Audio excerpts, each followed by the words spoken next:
வந்து ஆக்சுவலாக plastic technology முடிச்சுட்டு ஒரு கம்பெனியில் இப்பயுமே ஒர்க் பண்ணிட்டு இருக்கேன். டிஜிட்டல் மார்க்கெட்டிங் மேலே ஒரு கிரேஸ் இருந்துச்சு. படிக்க ஆரம்பிச்சேன், நிறைய லேர்ன் பண்ணிக்க ஆரம்பிச்சேன். இந்த கோர்ஸ் வரக்கு முன்னாடி பார்த்தீங்க அப்படின்னா மாதம் 10 ரூபா 15 ரூபா அந்த மாதிரி ஏதாவது. எனக்கு கன்சல்டிங், ஏன்னா எல்லாருமே எனக்கு தெரிஞ்ச சோர்ஸ்ன்றதுனால பெருசாக இது பண்ணுறது கிடையாது. ஸோ இப்போ வந்து பார்த்தீங்க அப்படின்னா ஒரு 1.5 lakhs வரைக்கும் இந்த இதில் மட்டும் சம்பாதிச்சாச்சு. நானும் பிஸ்னஸ் பண்ண முடியும். இப்போ நானும் பெருமையாக சொல்ல முடியும், I am founder of agency அப்படின்ற அந்த ஒரு பெருமை. மற்ற இதுல கோர்சஸ் இருக்கும், அவங்க சொல்லுவாங்க, அவங்க நம்ம கத்துக்குப்போம்.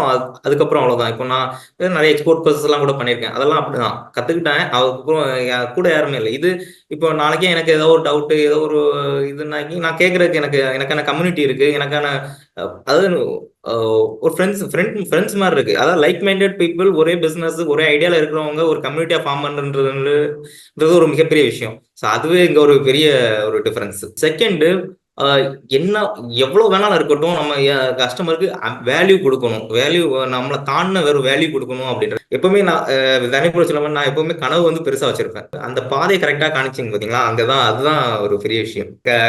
சோசியல் லீக்ல வந்து என்னோட ஸ்டார்ட் அப், என்னோட கிக் ஸ்டார்ட்டுக்கு ஒரு பெரிய ஒரு வேல்யூ கிரியேட் பண்ணியிருக்காது.